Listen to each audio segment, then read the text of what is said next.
बिस्मिल्लाहिर्रहमानिर्रहीम। अस्सलाम वालेकुम दोस्तों, कैसे हैं आप सब लोग? उम्मीद करता हूं बिल्कुल ठीक ठाक होंगे। मैं हूं आपका दोस्त और होस्ट नुमान अली और आप देख रहे हैं doctor Numan Ali Hamza YouTube channel. दोस्तों, आज की इस वीडियो में हम बात करने जा रहे हैं आर्टिफिशियल इंसेमिनेशन के डबल डोज़ कॉन्सेप्ट के बारे में कि ये क्या है, क्यों ज़रूरी है और इसके फ़ायदे क्या हैं। तो दोस्तों, आइए बगैर वक्त ज़ाया किए चलते हैं, वीडियो को स्टार्ट करते हैं। लेकिन वीडियो स्टार्ट करने से पहले मेरी तमाम दोस्तों से गुजारिश है कि अगर अभी तक आप लोगों ने मेरे चैनल डॉक्टर नुमान अली हमज़ा को सब्सक्राइब नहीं किया तो पहले मेरे चैनल को सब्सक्राइब कर दीजिए और साथ में मैंने बेल आइकन को दबा दीजिए ताकि मेरी हर नई आने वाली वीडियो या कोई भी अपडेट जो है वो आपको ईज़िली सबसे पहले मिलती रहे। तो आइए दोस्तों, बगैर वक्त ज़ाया किए चलते हैं, वीडियो को स्टार्ट करते हैं। दोस्तों, मेन बात पर या मेन पॉइंट पर जाने से पहले मैं आपको ये क्लियर कर देना चाहता हूँ कि डबल डोज़ जो है इसका मतलब क्या होता है। डबल डोज़ यानी कि दोहरी खुराक आप इसको कह सकते हैं। इसमें इंसेमिनेशन में आप कह सकते हैं कि सीमन की दोहरी खुराक जानवर में रखी जाती है, इंजेक्ट की जाती है या इंसेमिनेट की जाती है।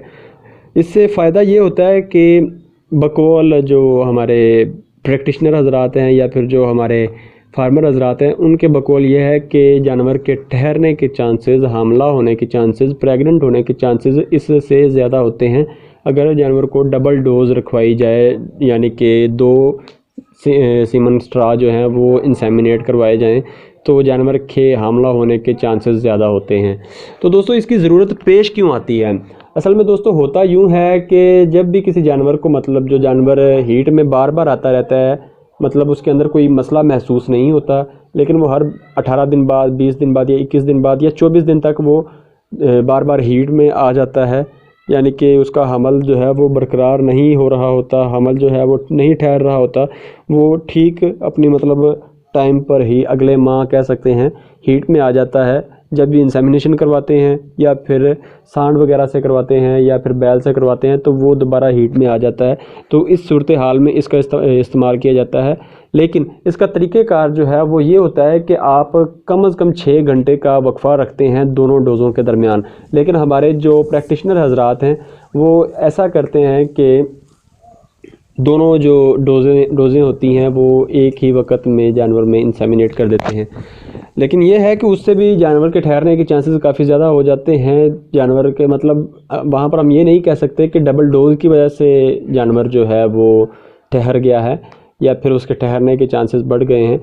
वो बस कह सकते हैं कि आंखों देखा हाल ही है कि इस तरीके से मैंने जानवरों को ठहरते हुए देखा है। लेकिन जो सही तरीक़ाकार होता है वो ये होता है कि कम से कम 6 घंटे का फ़र्क रखा जाए। तो दोस्तों, इसकी ज़रूरत पेश क्यों आती है? इसकी वजह दोस्तों ये है कि कुछ जानवर होते हैं जो अपनी हीट को लंबा रखते हैं या शॉर्ट रखते हैं। हमारा जो टेक्निकल तरीक़ाकार होता है वो 24 घंटे तक जानवर को इंसेमिनेशन कर देनी होती है। इंजेक्शन जो होता है, जो सीमन होता है, वो इंसेमिनेट कर देना होता है 24 घंटे के अंदर अंदर। लेकिन कुछ जानवर होते हैं जो 24 घंटे से ज़्यादा उनकी हीट जो होती है वो ज़्यादा वक्त के लिए होती है, इसलिए वो जानवर ठहर नहीं पाते। तो अगर उनको कह सकते हैं कि आप डबल डोज़ करते हैं, एक आप 24 घंटे के बाद करते हैं और एक आप 30 घंटे के बाद करते हैं, तो उसमें कह सकते हैं कि ज़ाइगोट बनने के या फिर बच्चा बनने के या उसके हमला होने के जो चांसेस हैं वो काफ़ी हद तक बढ़ जाते हैं, इसलिए ये काम किया जाता है। तो दोस्तों, ये था छोटा सा कॉन्सेप्ट। उम्मीद है कि वीडियो आपको अच्छी लगी होगी। अगर वीडियो अच्छी लगी हो तो लाइक कर दीजिएगा, दोस्तों के साथ शेयर कर दीजिएगा, कमेंट सेक्शन में अपनी राय का इजहार ज़रूर कीजिएगा और इससे रिलेटेड कोई सवाल हो तो ज़रूर कर लीजिएगा। तो दोस्तों, अपना ख्याल रखिए, घर वालों का ख्याल रखिए और मुझे दुआओं में याद रखिएगा। अल्लाह हाफ़िज़।